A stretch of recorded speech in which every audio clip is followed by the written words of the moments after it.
Hai Sobat Kata Cerita, sudah siap dengarkan cerita selanjutnya? Let's go! Bab 99. Naina bertanya dengan tenangnya pada gadis yang saat ini sedang bersimpuh. Tidak ada niatan sedikit pun untuk membantu wanita itu bangun. Siva yang mendengar pertanyaan tentu saja langsung diam. Apakah dirinya mampu berbagi segalanya terhadap kakak madunya? Pikirannya itu tiba-tiba muncul di kepalanya. Dan aku rasa tidak ada seorang istri yang siap di madu. Celetuk Naina. Bagaimana bila kamu mempunyai anak perempuan dan anakmu di madu? Apakah kamu akan mengizinkannya? Tanya Naina yang bersedekap dada itu. Tentu saja, aku gak terima. Bagaimana bila seorang ibu melihat anaknya di madu? Balas Siva dengan cepat. Sama halnya dengan ibuku. Bagaimana bisa beliau melihat anaknya yang sedang hamil besar seperti ini di madu? Apalagi tanpa ada alasan. Saut Naina. Hamis tersenyum tipis saat mendengar dengan lincahnya sang istri membalas perkataan Siva. Dan lagi, ia hanya menganggap Siva sebagai adiknya. Tidak lebih, namun sepertinya sang Abi melakukan sesuatu tanpa sepengetahuan dirinya. Dan sekarang seperti inilah hasilnya. Tapi kan kamu seorang perempuan, di mana kehormatanmu sebagai wanita? Dan lagi apa kamu siap menerima konsekuensinya sebagai istri kedua? Ucap Naina yang sengaja memotong perkataan gadis yang ada di hadapannya. Maksudnya? Tanya Siva yang tidak paham apa yang dimaksud oleh wanita hamil ini. Dengan sabar Naina menjelaskan apa yang dia maksud. Apa kamu siap menerima omongan tetangga bila kamu menjadi istri kedua? Bisa saja kan kamu nantinya dikucilkan dan dianggap pelakor. Kamu tahu bukan hukum lingkungan seperti apa? Jelas Naina. Dek, Silva lupa akan hal itu. Ia terlalu dibutakan oleh cinta sehingga lupa ia hidup di mana. Tapi yang pasti ia akan menjadi bahan gunjingan semua orang. Apalagi menyai Naina tidak ada cacatnya sama sekali. Yang ada dirinya lah yang mendapat hukum lingkungan. Ayah, aku udah jadi minta nikah dengan Mas Hamis.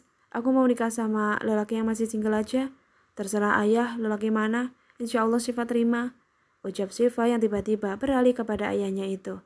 Loh, bukannya kamu kekeh maunya nikah dengan Hamis ya? Ucap ayahnya Siva dengan heran. Namun ia merasa bangga terhadap istri dari mantan muridnya itu.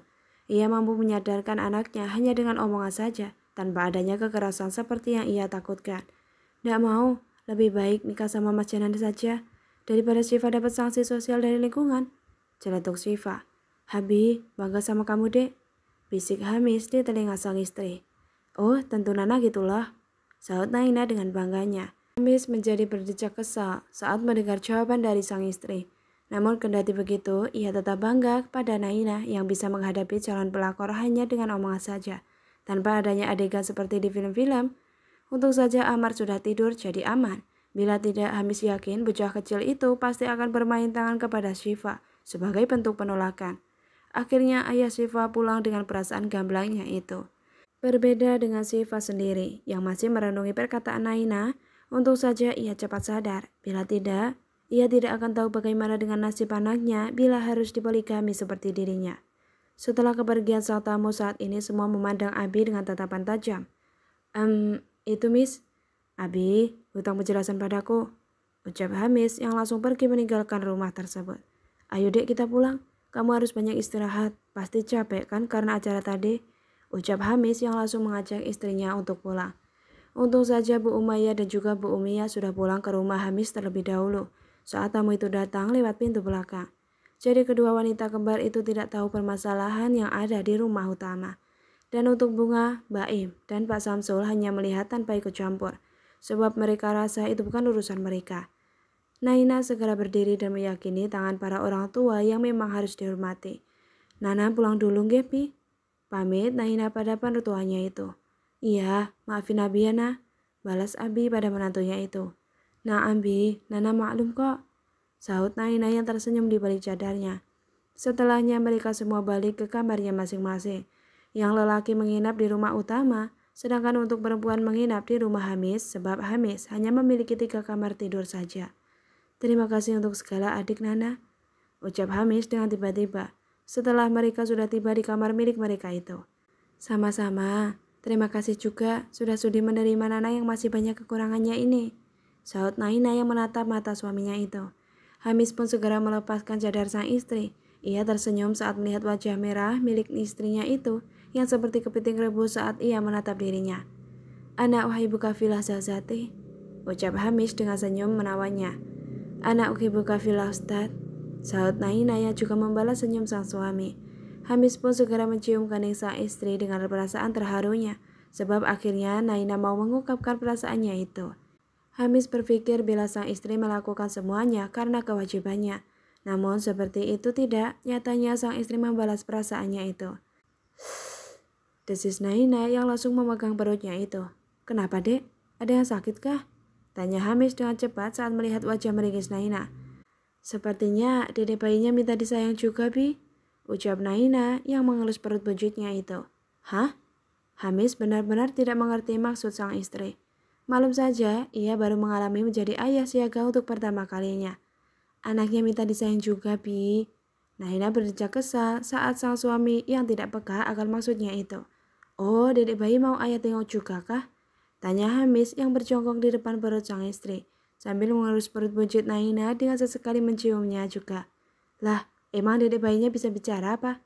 Sahut Naina yang menjadi jengkel itu. Itu dedek bayinya, tadi bisik Habi. Dia bilang begini. Ayah, aku mau ditengok dong. Dia bilang gitu tadi. Ucap Hamis yang menirukan suara anak kecil. Mana ada, jangan ngadi-ngadi Debbie. Sahut Naina yang tidak mempercayainya itu. Loh, untuk apa Habi bohong coba? Bantah Hamis yang tersenyum tipis. Nyileh. Dan akhirnya terjadilah Hamis yang menjenguk sang buah hati di malam itu dengan perasaan bahagianya. Setelahnya mereka berdua tertidur di bawah selimut tebal yang menutup tubuh polosnya mereka. Hari-hari Naina jalani seperti biasa. Semenjak hamil, ia tidak diizinkan lagi untuk mengajar di pondok tersebut. Naina hanya ditugaskan untuk ceramah di malam hari saja setelah sholat isya selesai. Hingga Naina merasa bosan sendiri di rumah sebab anaknya sekolah dari pagi hingga siang. Sorenya pergi ngaji bersama mbah kungnya. Sementara Hamis mengajar dari pagi hingga sore juga, kadang hingga malam, untuk menyelesaikan tugas-tugasnya itu. Itu sudah sekian kalinya Naina menghembuskan nafas bosannya itu. Aku bosan, ucap Naina yang sedang memangku wajahnya itu. Hingga tiba-tiba saja ia mendengar suara abang tukang bakso yang lewat di depan rumahnya. Naina yang tadinya tidak ingin makan, menjadi kepingin makan bakso tersebut. Apalagi ia membayangkan kuah bakso yang merah dan juga campuran tauge. Ia sudah dibuat ngiler saja.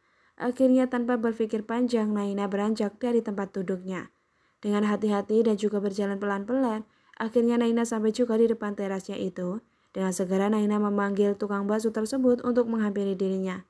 Mang, bakso beranak satu ya, yang pedas, terus taugenya banyakin ya. Pinta Naina pada tukang bakso tersebut. Ah, siap Bu Nyai, sahut tukang bakso tersebut. Dengan lihai tukang bakso itu meracik bakso pesanan milik pesantren tersebut. Tidak butuh waktu lama, bakso tersebut sudah jadi dan benar saja sesuai dengan ekspektasi Naina. Dengan segera ia melahap bakso itu seperti dirinya belum makan selama seminggu saja. Tiba-tiba ia mendengar pekikan seorang yang selama 1 tahun ini menemaninya itu. Astagfirullah, Dek Nana. Bekik Hamis yang terkejut saat melihat cara makan Naina dan lagi yang membuatnya tidak kalah terkejut adalah kuah bakso tersebut. Bi, ini enggak seperti yang kau pikirkan kok. Elak Naina mencoba menjelaskan.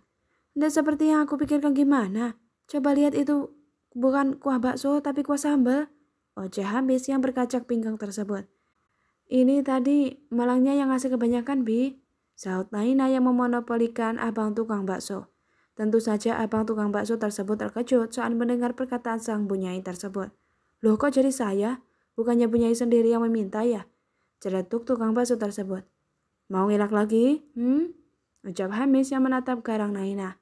Bukan tanpa sebab. Ia melarang Naina memakan bakso tersebut. Mungkin kalau baksonya saja tidak apa, tapi ini lihatlah kuah baksonya yang menjadi malah untuknya. Akhirnya Hamis dengan kesal menjewer telinga Naina dan membawanya masuk ke dalam. Tanpa bisa menghabiskan sisa bakso tersebut, Naina hanya bisa menatap sendu ke arah baksonya itu dengan sayang. Bi, baksonya belum aku bayar loh. Cicit Naina yang menundukkan kepalanya. Astagfirullah, Dek Nana.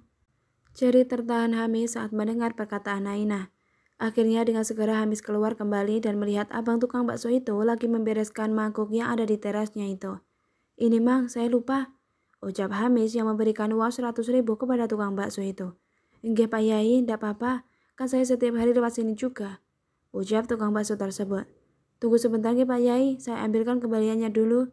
Lanjutnya lagi. Ndak usah mang, buat mamang saja kembaliannya, sahut Hamis. Matur suwun ke Pak Yai, ucap tukang bakso tersebut. Semoga Bu Nyai lahirannya lancar tanpa ada kendala sama sekali. Doanya pada keluarga Hamis. Terima kasih atas doanya ya mang, sahut Hamis. Setelahnya ia masuk ke dalam rumah dan ia tidak menemukan Naina di ruang tamu. Dengan segera ia berjalan menuju kamarnya, dan saat membuka pintu kamarnya terkejut lagi, ia saat melihat istrinya itu. Denana? Bersambung, lanjut di bab 100 ya.